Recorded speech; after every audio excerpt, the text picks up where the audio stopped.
저는 이제 국민의힘 비례대표 이용이라고 합니다.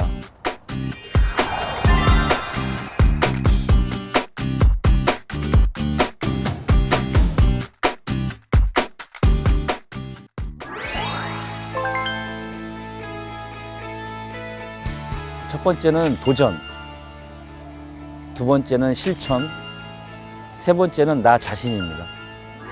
저는 항상 지금까지 계속 도전을 해왔던 것 같습니다. 제가 이제 그 봅슬레이 스켈레톤 이제 국가대표 총 감독을 2010년대에 맡았습니다. 제가 평창 올림픽을 준비하면서 집을 제일 많이 들어갔을 때가 27일 들어갔습니다. 예, 1년에 27일입니다. 근데 이제 저희 이제 와이프가 그것을 다 셌습니다. 그러니까 총 해보니까 1년에 28일 좀 들어갔더라고요. 이제 그런 미안함. 이제 평창 올림픽 끝나고 이제는 좀 미안한 가족들이나 우리 두 딸 아이한테 좀 더 아빠로서의 이제 같이 좀 있고 싶은데 정치를 또 한다고 하니까 도대체 당신의 존재는 무엇이냐고 와이프가 이제 물어보는 겁니다. 아빠인지 아니면 나 자신, 당신 자신을 위해 사는 건지. 근데 반대로 제가 정치를 해야겠다는 생각은 2018년도 평창 올림픽 끝나고 사실상 이 체육이 좀 더 성장해 나갔어야 되는데 점점 도태됐다는 생각이 좀 많이 들었습니다. 그래서 우리 체육을 대표하는 어떤 결정권자가 있거나 아니면 체육을 대변할 수 있는 사람이 좀 필요하겠구나라는 생각을 해서 어떤 그 계기가 가장 컸던 것 같습니다. 제가 이제 정치의 길을 좀 도전한다는 생각으로 왔지만은 가족들의 좀 어떤 불안함, 그다음에 어떤 저의 또 도전 이런 게 좀 힘들었지 않나라는 생각이 듭니다. 제가 여기까지 오기까지의 실천을 뺄 수는 없는 단어인데요. 대부분의 사람들이 우리가 쉽게 얘기하면 내일부터는 뭐 해야겠다, 3개월부터는 뭐 해야겠다, 내가 지금까지 3개월간 무엇을 해야겠다라는 생각을 많이 합니다. 자, 내일부터 다이어트를 해야겠다, 오늘 저녁까지만 먹고, 그런 말씀을 굉장히 많이 합니다. 근데 실천은 항상 내가 생각을 하고 계획을 세웠다면 지금 당장을 해야 되거든요. 그래야만이 그 계획에 따라서 목표가 도달되는데, 내가 국내에 들어와서 한 6, 7개월 동안 무엇을 해야 될지 수첩에다 다 적거든요. 이제 들어와서 그것을 꼭 실천을 해야만이 어떻게 보면 제가 계획된 거, 제가 목표했던 걸 이룬 것이 아니라 실천을 함으로써 제 후배들이나 제 제자들이 좀 편안하거나 아니면 좋은 환경에서 훈련을 할 수 있다는 거. 그래서 제가 이 자리까지 오기에는 실천이라는 단어를 좀 빼놓을 수 없습니다. 대부분의 사람들이 다른 사람한테는 그 상대나 아니 다른 분들은 굉장히 이제 관대한 부분이 많습니다. 근데 왜 나 자신한테는 관대하지 못할까? 지금도 마찬가지입니다. 저는 아침 새벽 5시에 일어나서 국회 한 6시 정도에 옵니다.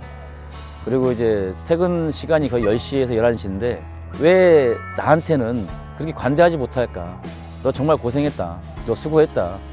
네 몸 상태는 어떤지, 네가 지금까지 잘해왔는지, 무엇을 생각하고 있는지 스스로 돌아볼 시간이 정말 필요하다고 생각합니다. 그래야 자기 스스로가 성장할 계기가 되는데, 오늘 제가 상임위를 하고 오늘 대책회의를 하고 어떤 회의에 있어서 제가 오늘 그 회의를 마치고 나서 저녁 때 퇴근하기 전에 오늘 내가 그 회의에서 내가 발언에 대해서 어떤 잘못된 점이 있는지 아니면 잘한 점이 있는지, 의원이 되다 보니까 아무리 보좌진이 있지만 보좌진이 저에 대한 어떤 코멘트를 하시는 잘 못하더라고요. 그리고 의원이다 보니까 그 전과는 달리 주위 사람들 저한테 좋아하는 사람이 많이 적어졌습니다. 그러다 보니까 저한테 점점 이제 내 자신을 돌아보고 내 자신의 오늘에 대해서 잘한 점과 잘못한 점을 짚어본다면 내일에 좀 더 실수가 좀 적지 않을까 생각합니다.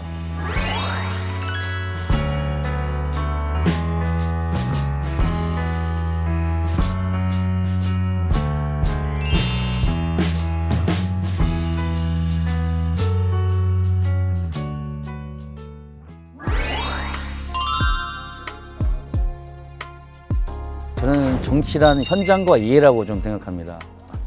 제가 이제 국가대표 총감독으로 있을 때 왜 국가의 체육 정책은 이렇게밖에 되지 못할까라는 굉장히 의구심을 많이 가졌습니다.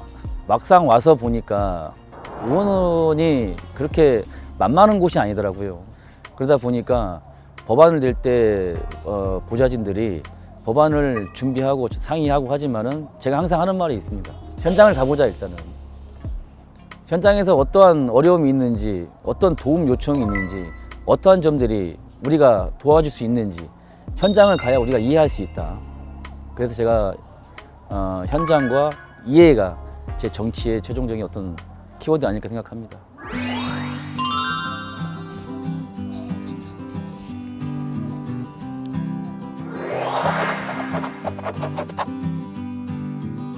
제가 이제 특전사 근무를 좀 했었습니다. 7년 동안. 특전사 근무를 하게 된 이유는 저는 두 명의 동생이 있습니다. 가정 형편이 지금 어렵습니다. 그때 당시만 해도. 국회의원이라는 직업을 갖고 나서 사람들이 다 제가 어떻게 보면 금수저로 태어난 줄 압니다. 우리 지금 그 가정 형편이 어려워서 3명은 대학 가기조차 힘들 상황이었습니다. 그래서 직업 군인이 좀 된다면 조금이라도 집안에 좀 도움이 좀 되지 않을까라는 좀 생각을 했었습니다. 그래서 직업 군인을 선택을 했고, 그리고 나서 이제 어느 정도의 생활권이 안정되고 나서 제 꿈을 다시 하기 위해서 다시 도전을 했거든요. 국가에서 제도적인 만큼 어떤 교육 시스템만큼은 모두가 좀 평등해야 되지 않을까라는 생각을 하거든요.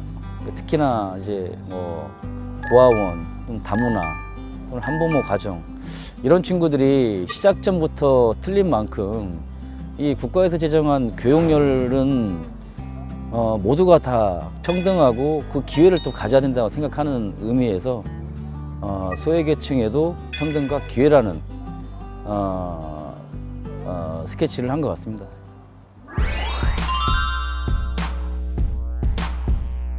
저는 이제 냉정하게 저는 0점을 좀 주고 싶습니다. 제 자신에게 빵점. 제가 이제 처음에 와서 한 일은 국가대표 지도자 선수들이 훈련을 하지 못하니까 수당을 받지 못해서 대리운전이나 아니면 어떤 아르바이트를 하고 있는 모습들을 봤습니다. 비대면 훈련을 도입하고 그로 인해서 생활을 할 수 있는 수당이 지급됐거든요. 그게 첫 번째 한 일입니다, 제가. 그리고 이제 최숙현 선수의 사건도 좀 진행했고, 그다음에 상임위 활동도 하고 여러 일들도 많이 했지만은 0점을 매긴 이유가 그건 제가 당연히 할 일입니다. 부모로서 아이를 돌보고 키우는 일은 부모의 의무라고 생각합니다.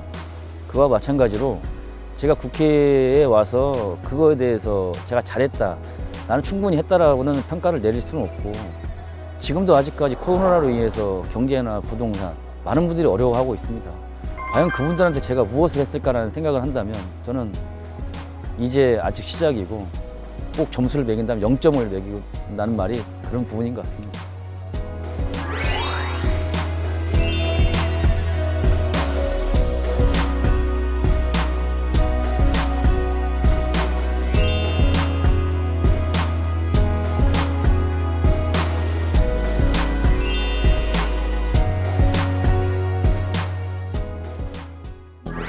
용아, 너는 참 4년 동안 변하지 않았구나.